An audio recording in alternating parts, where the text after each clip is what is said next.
listening to the Big Chill Podcast. This is episode 417, NFL Free Agency.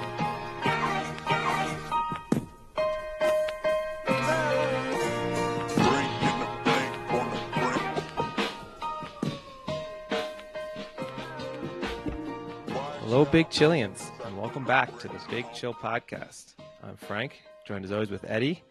I should tell our listeners, it might sound a little different, at least on my end. I'm holding a microphone as if I'm a stand-up comedian right now in a hotel room in Banff, Canada. So, at least you're not holding it like a rapper. That could be if you were delivering the podcast the entire time with the kind of rapper microphone pose. I think we'd think sort of differently of you. Well, I mean, you can't see me, so maybe I am. This is also true. This is going to be, that's the additional challenge for the recording. But now, how is it? How's Canada? Canada's great. It's good to be back. I have to say, there was a lot of restrictions to get in. And then once we got to the border, there was no checking or confirmation of any of said restrictions we had to have. I mean, it was unbelievable. It's as if you had just flown into another airport in another city in the United States. So, I mean, it's good because that would have probably just made it a longer, more annoying trip. But it seems to be that I think most things are dying down. So I think here in April, they're kind of ending all the travel restrictions anyway. So I feel as if the workers are probably just getting a head start on that and just don't seem to care anymore. But yeah, it's been fun. It's a lot colder than Tucson, but really nice. So Banff's pretty amazing place. So gonna do some hiking and play some hockey on Lake Louise, one of the coolest places to play hockey, I think, in the world. I guess the big question is how much of the ongoing interesting trades and free agent signings in the NFL is being covered up in Canada at the moment. They do really like the NFL up here. So, I mean, we had a 2-hour layover and we were sitting at the bar and, Sportsnet had on, well, not a layover, we were waiting for our bus, but Sportsnet had tons of the NFL trades and transactions and they were covering it pretty heavily. So I think the same question they're asking is what everyone in the NFL and the US is asking is Watson, Deshaun Watson, that is, going to actually play for the Browns, or are they going to take his allegations seriously? I have a little bit, I'm not going to try and call this a hot take. I have a little bit of an issue with the way the general public's reaction to the Deshaun Watson situation and the signing with the Browns. And I think we need to preface that by saying, obviously, on previous episodes, we've discussed it. And obviously, his behavior is clearly unacceptable. I don't think that 22 women have colluded to make up accusations against him. There's absolutely no reason to doubt that what he's being accused of, he's actually done, even if there wasn't a significant, sort of sufficient enough threshold for a criminal case to be pursued against him. But and I'll also say I have no issue with anyone at any moment in time finding that something that they find to be morally or ethically questionable to be the moment that they have a kind of breaking point with something that they like. But based on the sort of normal coverage, the general coverage of this Deshaun Watson situation and the level of criticism that is being leveled at the Browns, you would have thought that this is the first time any NFL player has ever abused a woman, broken the law, or done anything, and then continued to have some sort of a career. I do not understand why this is the incident that is so awful for the general public to deal with. Now, I'm all in favor of people deciding, do you know what? No one should be playing in the NFL if they've been accused of abusing women or assaulting women. But the reality is, okay, you're going to stop Deshaun Watson potentially from playing for the Browns, and then we're still going to watch Kareem Hunt play for the Browns. We're still going to watch, each team probably has 2 or 3 players on it who have been accused of one thing or another. I just find it very strange as to why this is the thing that we're not going to let happen.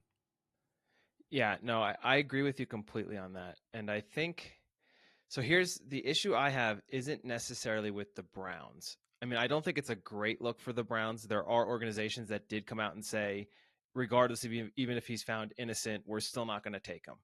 And the Browns were not one of those organizations. But at the same time, I think it's more of an issue of the NFL, where over the past, let's say, 10 years, going back with Ray Rice, maybe about 10 years, might even be a little further. But since that Ray Rice incident, the NFL has stated it's going to take this seriously. And it's going to take all the domestic abuse and all the abuse against women from happening with players. It's going to take it very seriously. It's not going to have a tolerance for it. They want to set an example. But I mean, we're 10 years later, and an example doesn't seem to be set. I mean, Deshaun Watson, like you said, has all these allegations, and it's the NFL, I feel, that should be having some say or some crackdown here, and But they're pulling the, oh well, no, nothing in court so far, so we're just gonna let whatever but I happens mean, happens. but I mean that does. I mean that's yes. Would you like to see them be proactive? I don't know the realistic way in which they can be proactive. So he's had to, the criminal charges. The grand jury has decided do not meet a high enough threshold to pursue criminal charges against him. And then yet you expect the NFL to turn around and say, hey, you know what? Actually, the grand jury's got this one wrong. And we have done an independent investigation into this somehow and have determined that he should not play in the NFL anymore. I think in a sense, the NFL has to decide, you know, all right, we suspended you. Now we're in a position where you've been suspended for a full season, basically. And it appears there'll be no criminal charges. So now the ball's in the court of the individual teams to decide whether or not they want to employ you. But I don't know. And there's a backlash that's been after the Browns released their statement saying that they had looked into everything and assessed everything, and people have asked them, kind of what is it you've possibly assessed? And look, I think there's room for cynicism here. If Deshaun Watson was not very good at football, then Deshaun Watson's career would have been over, and there would have been a lot of people within the NFL taking the moral high ground as to why his career was over. But the fact that the Browns think that Deshaun Watson could potentially help them win a Super Bowl, they're willing to overlook that. But again, it's not the first time, and it won't be the last. So I don't know why. I wish we had a true standard that we held to, but it just seems as if everyone's got themselves really worked up over Deshaun Watson, and 6 months later, a very similar incident, probably even, I mean, not to sort of dismiss the what Deshaun Watson is accused of having done, but there will be people accused of doing far worse things when it comes to their treatment of women, undoubtedly over the next sort of 6 to 12 months, whose NFL careers either continue or resume fairly swiftly. And that's the Edward Hewitt great outlook on life right there. I feel predicting that something worse in the sexual abuse realm will happen in the NFL. What an optimistic view. It's not exactly a bold prediction, is it? And I also, it's so difficult to make that point because it's as if saying, hey, it's not that bad, which isn't what I'm saying, or hey, we let other things slide, so why don't we let that slide, which is kind of what I'm saying, but I'm just confused as to why this is the straw that broke the camel's back.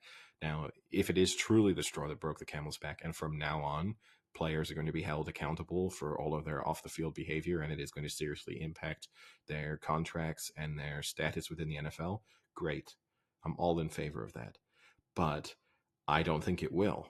So I think a lot of people are choosing as this is their moment to grandstand and make a point as to, oh, how morally offended they are by the NFL and by the Cleveland Browns and by Deshaun Watson and by the treatment of women. And 6 months later, I mean, let's call a spade here, right?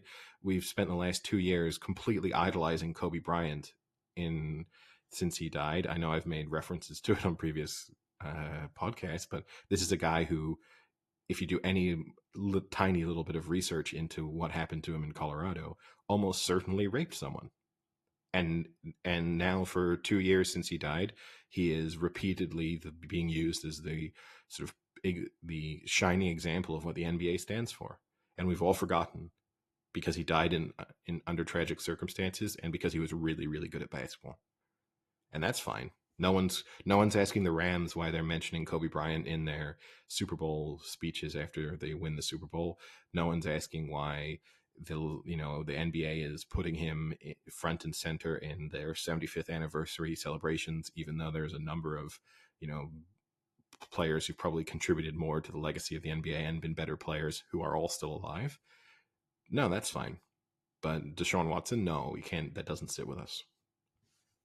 Yeah, and I'm not laughing at the potential of sexual abuse happening. I'm laughing at I guess your idea that, and I Cloudy think you outlook. are correct in the sense that it probably will happen again. But getting to that, then, if you think it's going to continue to happen, then at some point, doesn't there have to be this big grandstand of disapproval and outrage? So maybe this is not warranted in the sense that where was this previously, but maybe it's just of a matter of it has to eventually happen, and Watson might be the guy who's going to take it, and a change might eventually be made from it.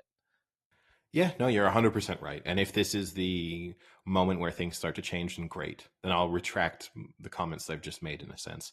And I can understand why this gets a little bit more attention because he's a quarterback, because he just signed, gets suspended and then without playing another down comes back and signed the biggest contract in the history of the NFL in terms of what he's earning per year, and it's fully guaranteed, and they've also manipulated the contract so that if he's suspended next season it has very little impact on his overall earnings.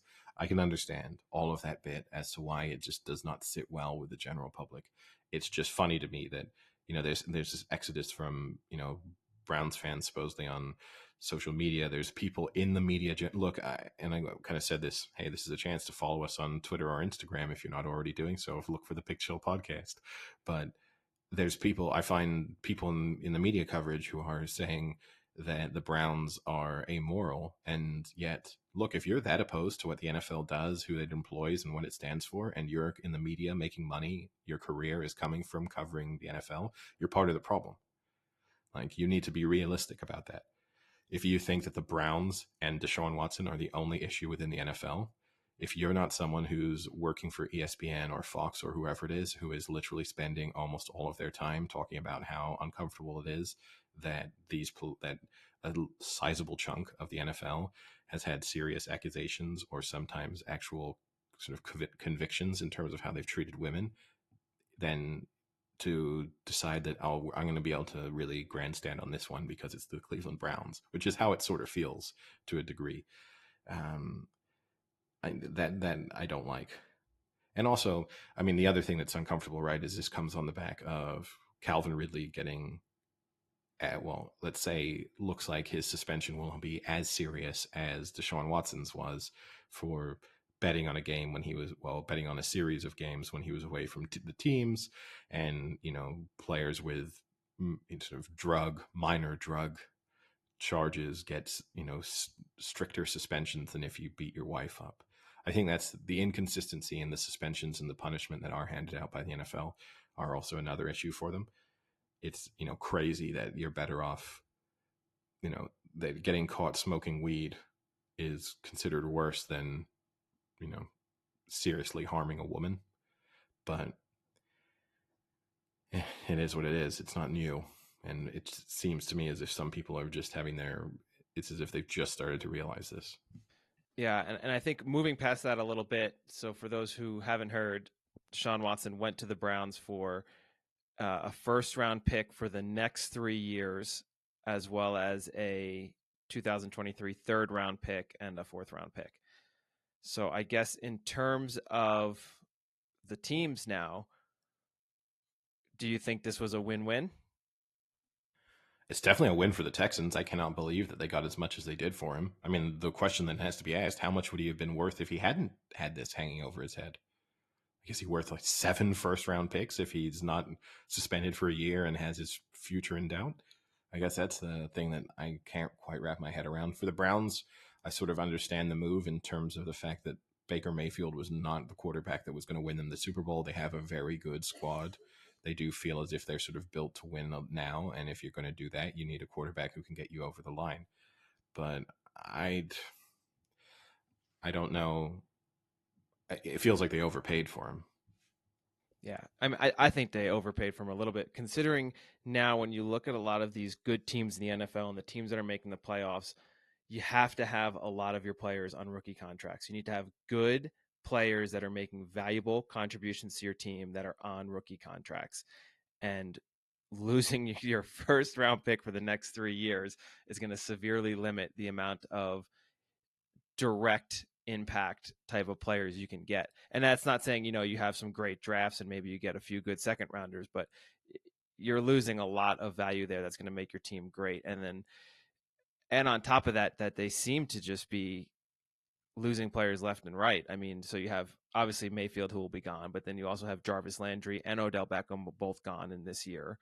So they're losing a lot of their talent around Deshaun Watson. So it's a questionable move for the Browns. I guess at some point you had to move on from Baker Mayfield, and this is their way of moving on and getting someone that they at least know is a elite level QB than having to go somewhere in the draft and try and get lucky again. So in that regard, I think it's a smart move, but you're giving up a lot. Well, they brought in Amari Cooper, right? So they're kind of balancing some of their talent losses there. And hey, Antonio Brown has come out and said that he wants to play for the Browns. So they could really just steer into the controversy and bring him in. I guess the interesting thing to talk about from the Browns' perspective is the handling of the Baker Mayfield situation and also how Baker Mayfield handled it himself, which feels like both of the sides on that particular instance totally overplayed their hands. That was Feels a lose like, lose yeah. situation. And ultimately the real loser out of that is Baker Mayfield. And I do feel sorry for him. I mean, time and time again, we see these instances where as an NFL player, you get asked to kind of play through the pain and to delay surgery and not sit out. And then there are so often these instances where you kind of lose. Like, I think if Baker Mayfield earlier in the season had just said, "Hey, my shoulder's so bad I can't play. I need to have an operation on it," and then they'd played Case Keenum for the remainder of the year, and Case Keenum had just been Case Keenum, I think the Browns get to the end of the season and say, Baker Mayfield's got 1 year left on his contract. Let's see what he does. Whereas because he played through the pain, which clearly impacted his performance, not to say that he's been amazing outside of that period of being injured, but if he just hadn't done that, I think, he's probably sitting in a situation and thinking he sort of sacrificed and put himself at risk and has probably damaged his overall reputation within the NFL through those performances. And the team has shown zero appreciation for that fact. And it's a tough one because it's a cutthroat league, and the Browns, I guess, shouldn't be expected to willfully make their team worse than it could be because they feel like they owe Baker Mayfield something, but they kind of owed Baker Mayfield something for what he did over the course of last season. Yeah, and for me, I think the real concern now is this might be the end of the Progressive commercials, and that's going to be really sad for me because he was a phenomenal I think, commercial actor. Frank, I So, think that ship sailed. I think. yeah, And hey, that's that that's the real loss here. we're getting Matthew Stafford commercials now. I don't know if I you know, not as personable, but I mean, I guess know. the other question here then is where does Mayfield go? And one of the possible landing spots was the Colts, but spoiler alert, the Colts just got Matt Ryan from a third round pick. So, you look at other potential landing spots, and the one that's interesting the most to me is kind of the most comparable QB that he is in the sense of Russell Wilson and the Seahawks. Not that he's as good as Russell Wilson, but I think their style of play, the fact that they're both shorter QBs, can scramble a little bit, make plays with their feet, and that kind of aspect of play is very similar. And Baker Mayfield has said that he did model a lot of his game out of Russell Wilson. So that would be interesting to see if they try and replace Russell Wilson with the B version, with the Walmart version of Russell Wilson that is Baker Mayfield. So that I don't know how that's going to work out for the Seahawks. Yeah, I mean it's difficult. It's difficult to see where his potential landing spots could be, and they are quickly slipping away. I mean, I kind of track those from a different side of it, which is where could Jimmy Garoppolo possibly end up?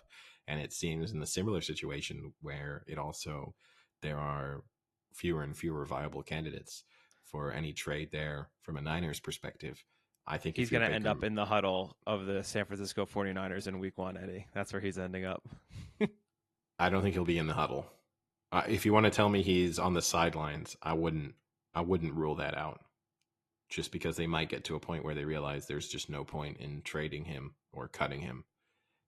But I think they need the cap space. Is ultimately so. I think you'll get. They need the cap space for a little bit of flexibility there. But yeah, I don't know if you're Baker Mayfield and you go back 18 months, 2 years ago. This almost seems like an unimaginable situation. I mean, we're just over a year removed from them being in the playoffs and nearly beating the Kansas City Chiefs in a playoff game. And so to go from that to, I mean, not to be dramatic, but his NFL career could kind of legitimately be over at this point. Yeah. And then that was not the only big trades. The other big one being Devontae Adams leaving the Packers after Aaron Rodgers decided to stay and being traded to the Raiders for a first and a second round pick. Was this a win-win, Eddie? I mean, it's definitely not a win for the Packers. It's a huge win for the Raiders in terms of, I mean, their division. I mean, we spoke about it on, one of the last episodes. Was just it's an arms race in their division. The AFC West just looks incredible now, at least on paper. You never know how things are going to play out in reality, but for the Raiders, it's a huge win, obviously, too, in the sense of being able to reunite. I think it's always an advantage. We kind of saw that this year with the Bengals, but when you do have a quarterback and a wide receiver who played together in college, I think that's always advantageous from a relationship and understanding standpoint. And they Go have Fresno that, State Bulldogs. yeah, with Carr and Adams, they're able to do that. I from the Packers' perspective, I mean, he just wanted to leave, right? I mean, the Packers are claiming all the sources say that basically the contract that he was offered by the Raiders, they offered him an identical contract with the Packers, And and that he had was zero in. 5-year, 141 million is what he ended up Yeah, signing with the Raiders.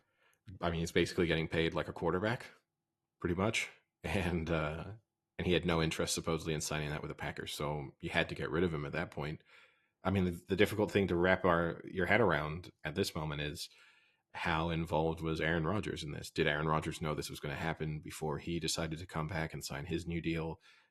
Did Aaron Rodgers kind of give it the okay for the trading of Adams? You'd have to say, based on his silence, that and just the fact that you would assume that they consulted with him before making any major decision like this.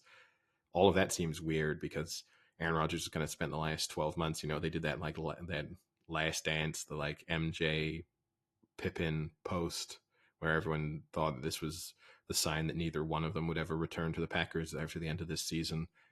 It just all seems really weird. And again, kind of points towards Aaron Rodgers maybe not being a great teammate. Yeah, I don't know what this says about the relationship between Rodgers and Adams because, as you mentioned, it did seem that they were close and good teammates, but the fact that Rodgers would come back and then Adams would leave with the ability to sign that same contract makes me think otherwise. the the only issue I have with this is I think on the front of it, it's a win for the Raiders in the sense that, again, they're getting top 3 wide receiver in the league right now. The downside is what you mentioned about he's getting paid like a quarterback. That is a lot of money for a wide receiver, a position that they often get injured. The turnover sometimes is not the greatest. I mean, look at a receiver like Michael Thomas. Michael Thomas was going to be the next great wide receiver. And he has struggled these past, 2 seasons now in staying healthy and being productive. So you never really know with a receiver. It's almost kind of like a lesser version of a running back at this point now, where there's so much just mix and match and plug and play with the receiver that deal is just such a large amount of money. And 5 years is a lot for a wide receiver, especially one who's already been in a league for a long amount of time. So I think at least in the next year or two, it's a great deal for the Raiders. But to be determined if on year 3, 4, and 5, this is still a great deal. Yeah, I mean, I never know.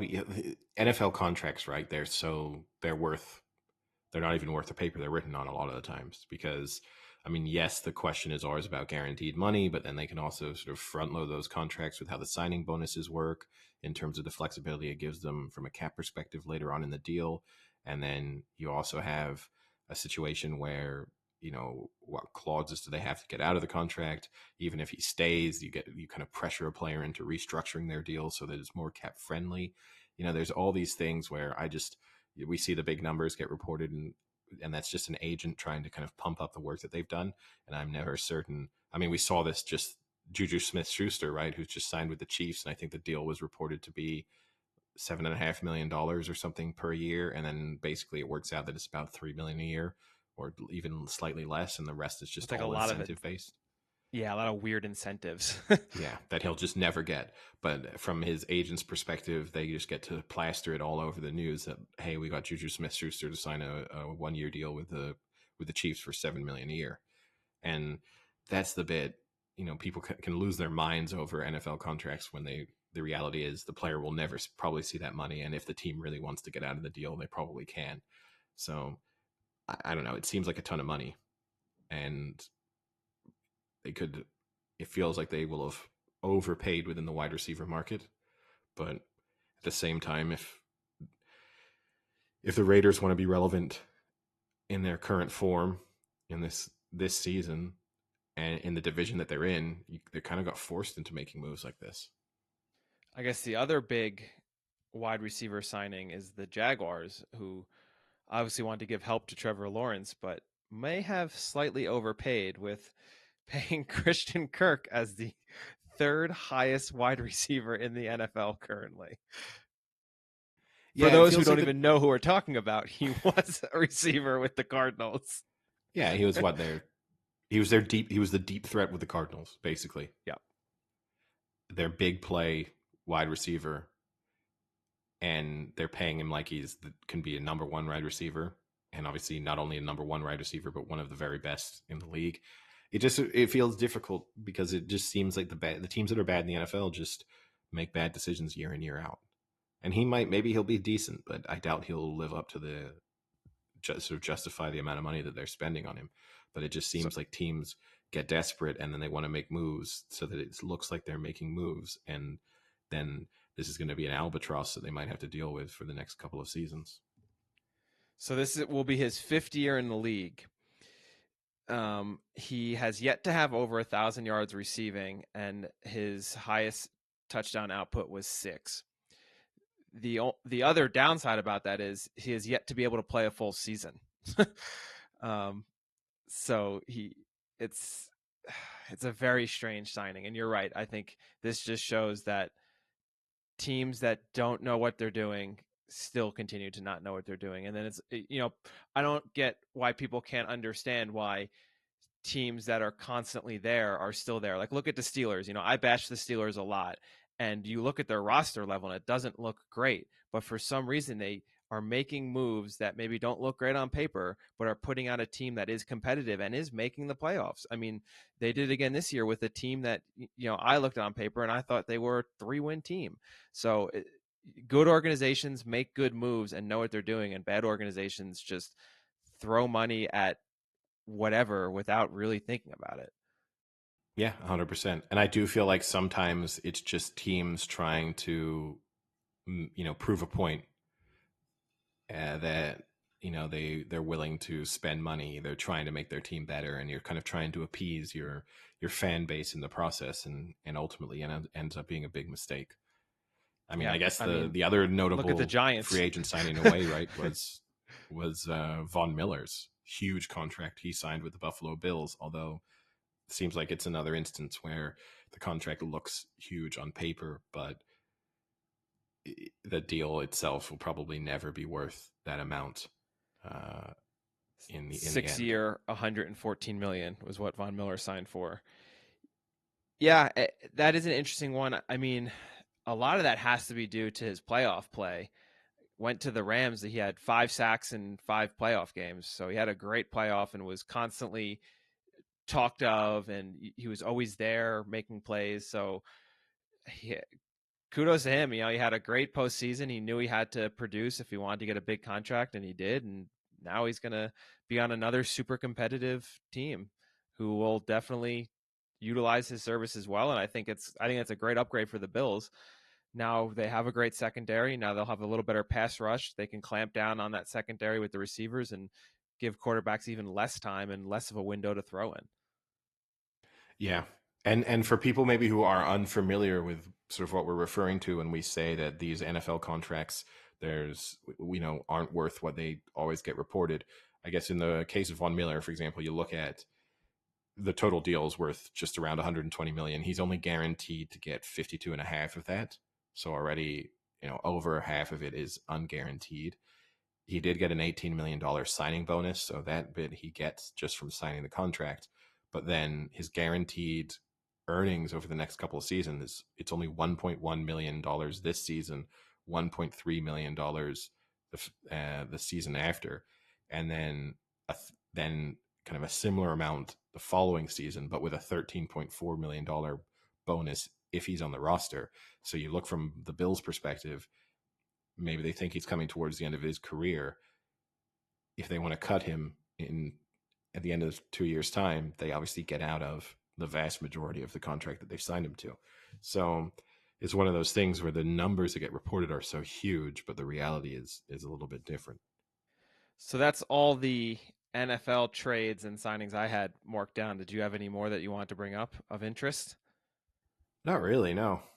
No. I mean, I guess, it'll be interesting to see what we mentioned Juju Smith-Schuster. I guess there could be some interesting TikToks coming out of Kansas City between Oh boy, the yeah. Mahomes family and Smith-Schuster. God, wait till they come together and crash TikTok with their collaborations. I guess too, we have the draft coming up next month. So we had all the combine, and it seems every year now people are getting faster and stronger with the more specialized training that they're doing outside of their university. So that was impressive to see some of the results. But did you see the Aiden Hutchinson? I believe it was 28 reps on the bench press with his coach seemingly helping on every rep. I thought that was really fun. The first time I watched that, I like just move away from the bench because all it's going to happen is even if he's not touching it, which he probably wasn't for almost all of them, it looks like he is helping him, and it's only going to create this controversy. And I don't know why he just didn't step back and then come closer. If you know someone can do 28 reps, you don't need to be spotting him on rep 3, 4, and 5 like that.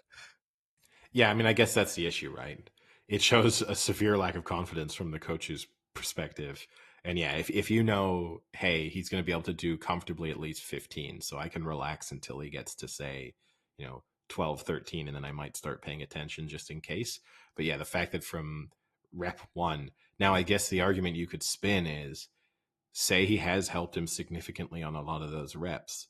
The way to do it is to start in that position, and then he can have the defense that he has at the moment, which is that, oh, he wasn't helping me. That's just the sort of technique he uses to spot. So I guess that's the one thing you could say. It works from that perspective, but I don't know. I don't get why you would do it because all it's led to. I mean, I guess the good news is it led to more coverage of his pro day than you'd ever expect. Yeah, I mean, so for those who aren't aware of what we're talking about, definitely go just search on YouTube Aiden Hutchinson bench press from his pro day.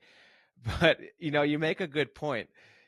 Not only now, I guess, is it important to have good form on the actual bench press, it's important to have a spotter who has proper form to make cheating look like not cheating and to make the attention of the bench press get even more. I wonder if that was a strategic move by that coach to attract more attention and potentially get a free rep or two out of it from the awkward thing, because otherwise that is just the most aggressive spotting technique out there in America. I mean, he was practically pushing the air so hard that it was making the bar go up. It was crazy. Yeah, yeah. I guess we'll have to see how this ends up. I never. I feel like pro days or the combine go by, and aside from the fact that the Raiders just always try and draft the fastest guy in the based on their combine time, I don't know how much it really impacts someone's draft value. I know that the interviews and stuff are where teams really look into things, but I mean, I don't know. I kind of don't get why we continue with the combine. I mean, I understand they do it because they want to have a 12-month a year NFL, college football coverage, and this is a good way of having an actual activity take place that draws the attention of the media for a couple of days. But it seems like such an antiquated way of assessing a player's performance now with all the data that they have, as if a team is really looking at, they have the ability to track people's top speeds and average speeds and distance covered and stuff at all times in every game. And you think they're going to look at a guy and be like, well, yeah, all right. So we saw his top speed in a game was X, but he ran X plus 20 in his 40 in a straight line in kind of perfect conditions. So maybe we can bring that out of him in a game. It seems really strange to me. Yeah, and to me, it reminds me of if you're a student in school and all your main goal or outcome is to just get an A in the class and you don't care about what you learn, but you're just going to cram that information in to get hundreds on the exams. And the combine is just like the final exam where these athletes are training specifically for a 40-meter dash in no pads on artificial turf with certain spikes, where that actual that translation out into the real game isn't a one-to-one translation, but two, as soon as they're done training for it, they kind of just forget about it, let that training go, and they're probably naturally getting slower once the actual season starts. So it's just like training for a very specific thing just to get that outcome and then not having it actually translate to further success when they actually play. So you're right, it is a little antiquated in that sense. It's fun to watch, though. I enjoy that kind of stuff. I enjoy seeing people at their peak performance and what their output is. I think it's kind of neat. It's interesting. I still feel like a little bit like the Pro Bowl. It feels like a missed opportunity to maybe do something a little bit more sort of exciting. Like it feels like people could show off their skills in a better way than just running, you know, across the field and catching the ball 6 times or It's like by playing sprint. tag or something. I mean, obviously, no one wants to get hurt, but it just feels like you could be a little bit, I don't know, even if they were just testing guys' reaction times or, like just more creative ways of showing off the athleticism and the skills of NFL players. It feels like they could show us things that we sort of don't already know, which is, oh, that guy is really fast. Like I kind of, oh, he's 0.3 of a second faster than I thought he was going to be. There's it doesn't that bit never really blows my mind. I mean, we've now got to the point like, look, there are very, very big guys who are very, very fast for their size. It is impressive to see. But then I know each year that there are going to be people who fall into that category. But I don't know. Yeah, I don't think it will ever radically change. But any other, overall, it's been actually kind of a fairly quiet week in the world of sports. We've been dealing with so much of the unfolding drama with Ukraine and Chelsea and all of the sanctions and how that could impact European football. And then this was a sort of quieter weekend on that front. I mean, you had El Clasico in Spain with Barcelona maybe showing some signs of life with a convincing victory over Real Madrid, but you had an FA Cup weekend where everything went to form, and for the most part, it wasn't exactly. And PSG lost to Monaco, I guess, which is also convincingly, which they're just following the classic PSG game plan, which is be totally dominant up until the middle of February, get knocked out of Europe, and then go on holiday for the remainder of the season. I mean, Yeah, it it's feels getting feels predictable at like this point Groundhog now. Day with them. Yeah, exactly. I mean, I guess we did have the conclusion of the Champions League round and then the new draw come out. Yeah, and I mean, I guess the big discussion, obviously, from that Champions League round was PSG getting knocked out by Real Madrid, and then also Manchester United's really dismal display against Atletico Madrid last week, where they showed very little fight and never really looked like scoring, having gone 1-0 down and sort of towards the end of the first half, just a second half. I think it's just weird as for people, our age, if you were born in the sort of mid to late 80s or early 90s, you grew up with this idea that Manchester United weren't always going to win, but just that Sir Alex Ferguson era, you always knew that in the second half or particularly late in game, they were going to create chances and you were just going to be under tremendous pressure if you were winning. I mean, and obviously some of that, there was a little bit of a myth that was built up about that in terms of what got referred to as Fergie time, and that if Manchester United were losing and you expected there to be 3 minutes of injury time, and there was going to be 5 minutes of injury time, stuff like that. But you did just always expect A, you expected them to score a late goal, but B, in the very least, you expected them to just put the opposition under a lot of pressure.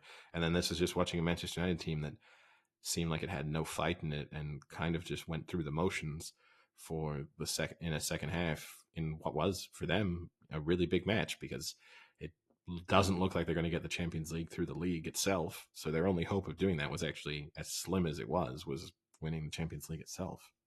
Yeah, I think the only fight that United put up was outside the stadium, and specifically Marcus Rashford. If I'm remembering the incident correctly, after their loss, he had some words for some fans. Yeah, and look, it's understandable. I mean, uh, Marcus Rashford, I'm not entirely certain what's happened to Marcus Rashford this season, and it's concerning, particularly obviously as an England fan, because he seems to be a player of such great potential, and it does seem as if his career is kind of falling by the wayside. And there have been examples. I mean, if you just look back through Manchester United in recent seasons, you've had players like, say, Danny Welbeck or even Jesse Lingard, players who Who?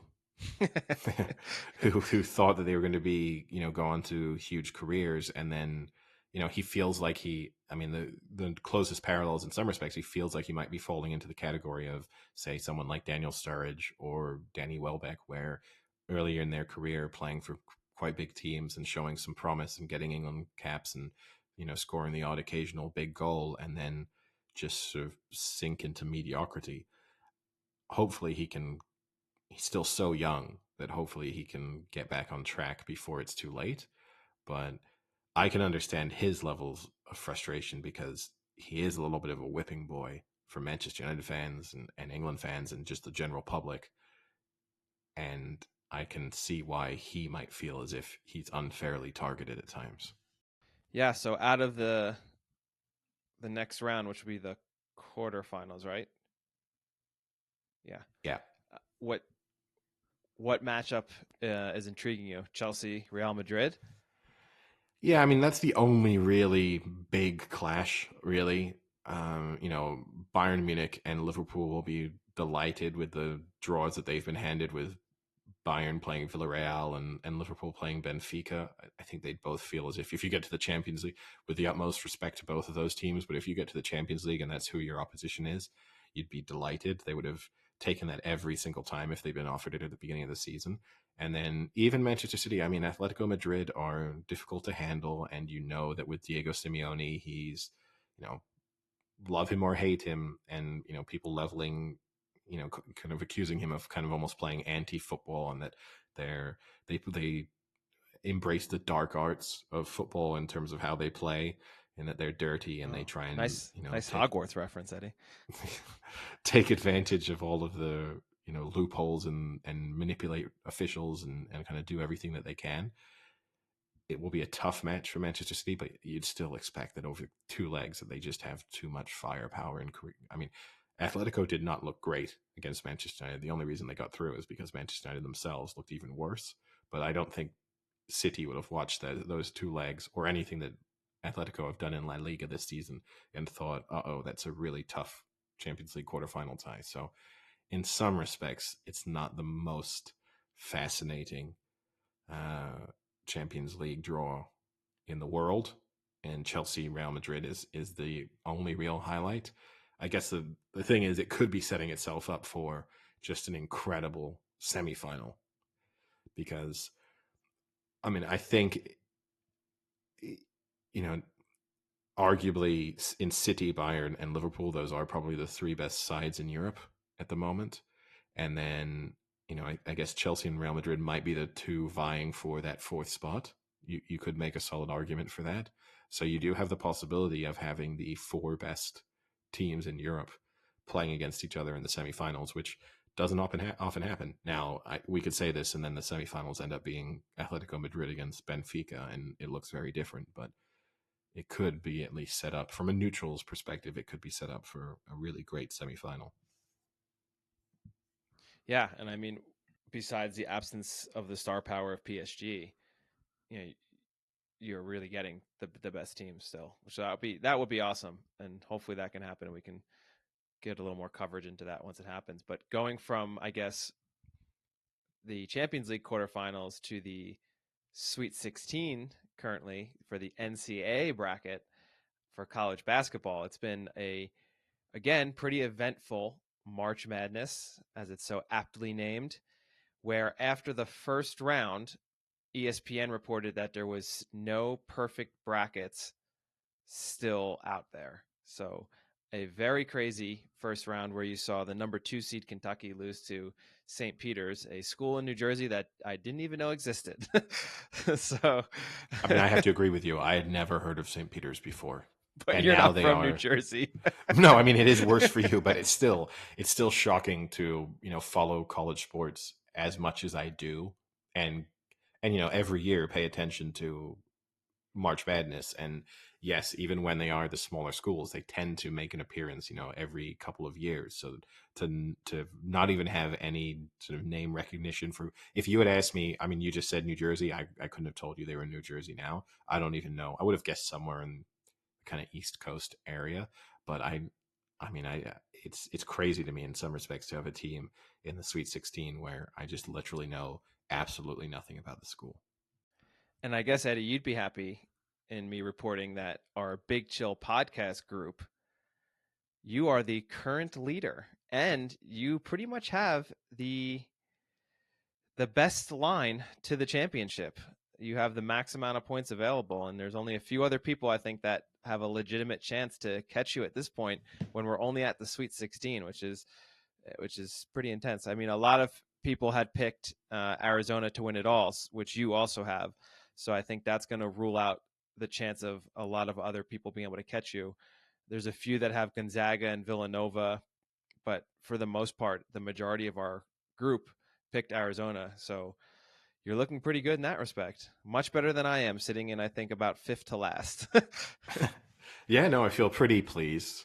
I managed. I mean, it's one of those things. Obviously, I didn't pick any of these major upsets, but I got lucky enough in that I didn't have any of them going deep enough to kill my bracket instantly. Um, but yeah, no, and I guess talking about that St. Peter's thing, I guess the question is, are upsets becoming more of a thing? It definitely feels to me as if the early round upsets are becoming more common, and I probably should have looked this up from a statistical standpoint before we got into this discussion. But I mean, the only thing I do know is that St. Peter's have become only the third 15 seed to ever make the Sweet 16. And the two previous occasions are both within the last 10 years. And the last time it happened was last year. So, you had it with Florida Gulf Coast in 2013, with uh, Oral Roberts last year, and now St. So I guess it's one of those things where are we entering a new, is March Madness getting even madder in some ways, and that upsets are more commonplace than they felt like they were 20, 30 years ago. Yeah, and I'll pull the old sports guy and say that I think a lot of it is due to the one and done, where now you have these teams that are small conference teams that have players that aren't one and doneing it and are staying their entire career. So you have a team made up of a lot of seniors, or a team that's just played with each other for 2-3 years and know each other so well and can rely on each other, playing these big teams like a Kentucky, which is a notorious one and done university, where one player has a bad game and then the dynamic just isn't there to, okay, now who do we go to, what can we set up, what's plan B, plan C, because we've never had plan B or plan C because we've only played 22 games together. So I think you will see it more and more because of that. And I think just the fact now with technology and you have more video and analysis that you can do, where 20 years ago a team like St. Peter's might not have had the information available about Kentucky, but now they have video analytics, everything you could imagine to figure out the best way to attack a team like Kentucky.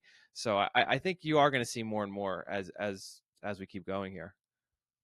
No, I think that's a fair point.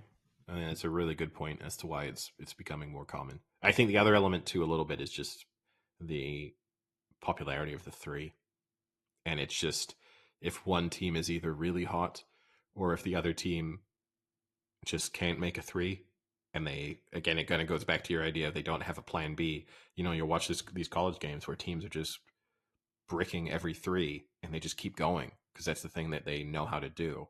There's there's only one game where I really watched so far where I felt like a team significantly changed its approach based on what the opposition was doing. But for the most part, it just seems like these teams kind of just go into it and going, yep, this is how we play. And if it works, it works. And if not, we're screwed. So anything in a non-sporting capacity? I mean, I guess actually just to finish off the sports news, I suppose, worth two notable things that happened this weekend. France were able to win the Grand Slam in the Six Nations, so they won every match that they played this year in the Six Nations. They beat England on Saturday in Paris to win their first Grand Slam since 2010, I think it is. I think they actually hadn't. I'm not even maybe not hadn't won the Six Nations itself since 2010. And then the other talking point was Italy coming up with a dramatic last minute win against Wales, which was, talk about real upsets. Was a real shocker. First time they had won away in Wales, and they had a long losing run going in the Six Nations, and with a lot of criticism and pressure on them as to whether or not there should be some kind of promotion or relegation within the Six Nations, or whether or not having Italy take part is just sort of a joke based on the fact that they lose almost every game. They put up a really good performance, and for anyone who has any interest in rugby, a really great try at the end to win it against Wales, really in the dying seconds. So some interesting. And then in cricket, as you know, much to my frustration that I was talking about over the weekend, but England had yet another draw in the West Indies in the second test in Barbados. But the notable achievement there was Carlos Brathwaite, the West Indies captain, who played in all but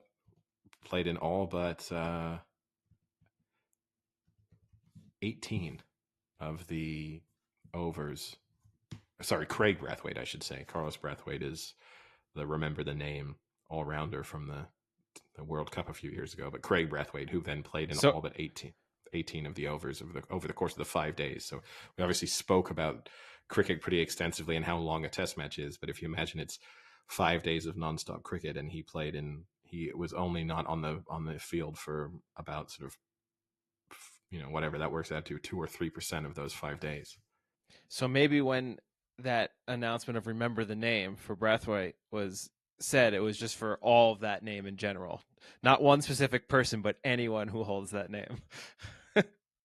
But yeah, that is a crazy performance by him.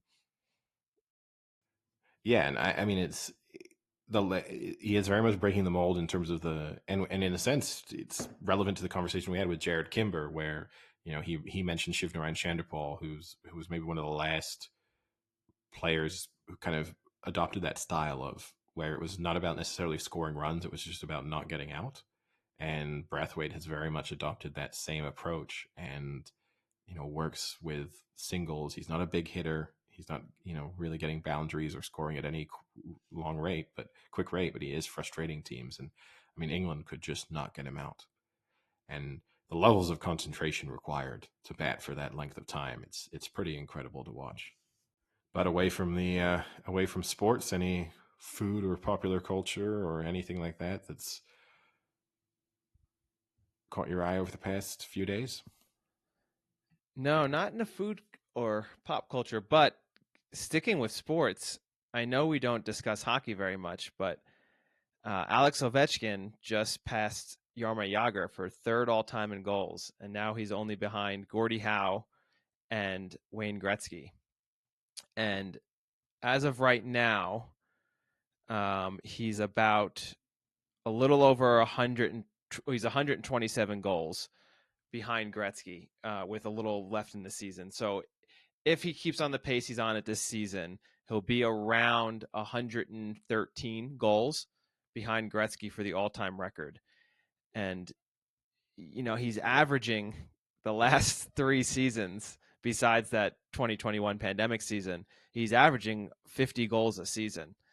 So you'd think even if he averaged 40 with 4 good seasons, 3 good seasons at 40, he could break Wayne Gretzky's record, which is insane to think. And he's actually getting better with age. I mean, his scoring outputs are so high for someone who's currently 36, which I guess is the caveat here, is saying he only needs 3 seasons of 40 goals. He's at 36, and injuries start to pile up as you get older, and production will eventually decline. But it's interesting that this isn't getting as much coverage as it is, where he's probably catching, without question, the greatest hockey player of all time. And some like to argue, if you were to do like a sport to sport comparison, Gretzky is the greatest of his sport of all time compared to other sports greats, where he's such a standout in his sport. Compared to if you were to do the football one and say Tom Brady, there are other people that you can put up there close to Tom Brady, or the Michael Jordan, LeBron James, that aspect where everyone knows Wayne Gretzky is the best hockey player of all time. So it's impressive, and it's been fun to watch, and he is just a machine. Yeah, I mean, the coverage is probably being hurt by the fact that you have also, just had LeBron James move into second in the all-time NBA points scorer. So in a sense, that's, the more popular league, the more well-known player achieving, kind of doing almost a similar thing, right? It kind of takes over that debate of, oh, will he play for long enough to surpass Kareem Abdul-Jabbar? And also at the same time, then, where does that, how do you assess, where do these statistical achievements, how do they impact the assessment of how good of a player, how good is a player in terms of the greatest of all time? Which, I find it, you'd like to call yourself the stats man, right? I think the conversation's obviously always more complicated than, especially as the game changes from one era to an. I think within eras, it's kind of easy to do the stats comparison and draw straight lines between them. I think it's really difficult when you have to add that additional context and nuance into the stats when you're trying to say, well, how does it compare scoring, the number of goals that Gretzky did in say the 80s versus the number of goals that Ovechkin's scoring now. I'm certainly not in a position to add that context, but the same goes for LeBron James in trying to determine how impressive is it for him to score as many points now, or to have the longevity that he's had now, thanks to the science and the nutrition and just the the overall level of care that NBA players have versus Kareem Abdul-Jabbar playing for the length of time he did decades ago. Yeah, agreed.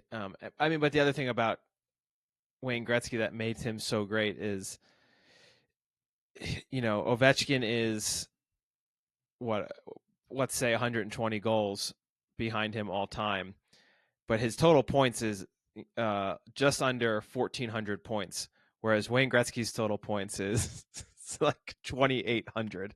So it's insane to think that he might be as close in goals, but then when you look at the overall player that Wayne Gretzky was, he almost has just as many assists, and just shows how amazing of a player he was compared to Ovechkin, who's a great player, but is a little one dimensional in that he's a scorer and not much of a setup man. So it's Yeah, it's it's I it's mean, I just also impressive find it, how great Wayne Gretzky was. I find it hard, right? Because and this is not a knock on Gretzky or or labeling him the greatest of all time or anything, but he also, there feels like there's that sweet spot of having been a professional athlete in the sort of when just sports media coverage exploded and the internet started to become a thing, or kind of global coverage and recognition of sports started to happen, that you could kind of cement yourself as the greatest of all time. And I almost don't know if, like, I don't know if fundamentally anyone will truly surpass Michael Jordan in terms of being the greatest of all time. And then kind of feels the same way about Gretzky. And, we've had the discussion on previous podcast episodes where in some respects that feels wrong because athletes are constantly getting better, and the sports themselves, the technique is always improving, and people are learning from what people have done in the past. So it seems almost inconceivable to think that no one will ever be better than this certain person. But it does seem like there was this real sweet spot of, hey, if you were very, very good at sports right then, when there was just coverage was starting to peak a little bit, you really put yourself in a prime spot to put yourself on top of the mountain and make it very hard to be knocked off. Yeah, and then also you don't have that constant day in day out scrutiny of having to be compared to other people. So maybe it doesn't affect LeBron James, maybe it does, but at a point, everything he opens and everything he reads about himself is a comparison to how he is versus Michael Jordan. And I understand Michael Jordan had that in the newspapers and things like that, but it's not as if Michael Jordan had Instagram where any post he put up, there'd be at least 7,000 comments saying you're not the GOAT of all time. You're not the GOAT. You're not Let's the be greatest. real. Even if Michael Jordan was playing in the modern era, I don't think he'd have Instagram. Like, I cannot imagine a scenario where Michael Jordan during his playing career has any social media. I think he Aside has from, to. aside from the idea that like Nike and Air Jordan would have had some sort of social media, and so there would have been Air Jordan posts. I think he has zero social media. He just does. It seems totally out of character for him. I think he would have just been, I focus on my sport, and I don't do any of that other stuff. Doesn't do any of that other stuff like film a Space Jam movie with Looney Tunes or. I mean, technically, that was during his retirement, right? That was right when he was coming back. I think that they filmed that, but yeah, no, I mean, look, obviously he led the way in terms of developing off the court brands and presence. That's why it's part of the reason why he's built the image that he has, and is why he's become as wealthy as he has done. But I feel like social media would have been. I mean, it's impossible to say, right? Because I mean, I have this conversation almost to a degree with, like, I don't know, with my parents, who, I don't know, my mother has an Instagram account or something. My dad, I think, would probably say there's no way he would have ever had a social media account. He can't imagine a world in which he would have done. And it's just because, well, you grew up in a time when it obviously didn't exist. So for you to try and imagine your childhood or 20s or 30s using a technology that has absolutely no link to what you were doing then, it's pretty difficult. But I, maybe Michael Jordan would have had a different character. I don't know. It just seems to me, on the face of it, that he would have just been pretty dismissive of the idea of trying to interact directly with the general public in any way. Probably would have had a Poker Stars account, though. For sure. Probably would have just found him grinding away on tables on Poker Stars or Party Poker or something at like 4 a.m. before a game, and people would have been discussing that. Like, I just played Heads Up Texas Hold'em against Michael Jordan for $3 million. And the NBA Finals game tips off in 2 hours. Well, anything else from the week? No, I think that about wraps it up. Looking forward to the next round of the NCAA tournament. Hopefully, Arizona can keep it going. Got a nice overtime win against TCU the other day, so hopefully their games of grinding it out are over and they can get a few easy wins and coast into the Final Four. That'd be nice. Tucson would be Yeah. a buzz. Yeah. What a wonderful thought for most of our listeners. But and look, if do another final reminder, particularly if you're a new listener, I know we would have gained quite a few, well, have gained quite a few over some of the interviews we've done in recent weeks.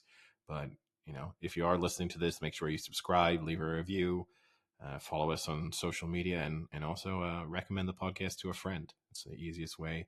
If you enjoy it, maybe someone else will do, and it's it's kind of paying us back for some of the content, I guess. But yeah. All right. Well, I guess I'll talk to you later, Eddie. See you.